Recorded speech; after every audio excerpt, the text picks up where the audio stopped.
पण महाराष्ट्रातल्या असंख्य लोकांना माहिती आहे मी कशासाठी लढते ते. मुख्यमंत्री देवेंद्र फडणवीस मात्र सीडीआर फुटीची चौकशी करू असं पण म्हणतात. बिलकुल झाली पाहिजे.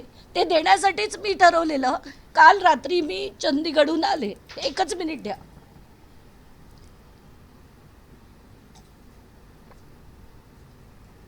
आता अंधारेबाई हे पण म्हणतील धमनिया 3 वेळा पाणी प्यायल्या.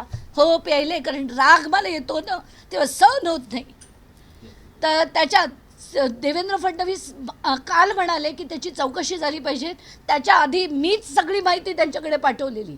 एवढंच नाही तर काल रात्री मी चंदीगडहून परत आले.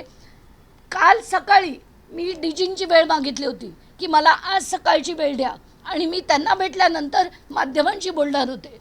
पण त्यांनी सांगितलं दुपारी 4 वाजता या, म्हणून मी डीजींना भेटायला 4 वाजता जाणार आहे. ही सगळी माहिती आधी त्यांना देणार आहे. संताप होतो अशाने माझा. नाही, आत्ताच्या घटकेला जसं मी म्हटलं मी चंदीगडला होते, मला सगळं सेलफोनवर शोधायला लागत होतं. आता मी जेवढे आहेत ना त्यांचे सगळे गडेमुडदे काढणारे म्हणजे रीतसर काढणारे, पूर्ण अभ्यास पूर्ण काढणारे. तेच नाही, ते पोफळेंबद्दल मी जे मला माहिती मिळाली आहे ती पोफळ्यांची माहिती, त्यांनी कुठे कुठे काय काय फिरवत आहेत त्याची माहिती, अजून किती बाबांचं काय काय करतायत. कारण हेच पोफळे अनेक बाबांना चार्टर्ड अकाउंटंट्स आहेत. ते रामदेव बाबांना पण आहेत. रामदेव बाबाही आटोकाट प्रयत्न करत आहेत त्यांचं पूर्ण प्रकरण मिटवण्याचा.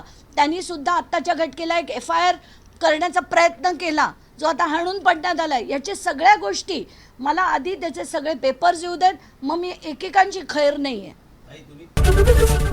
ABP माझा, उघडा डोळे बघा नीट.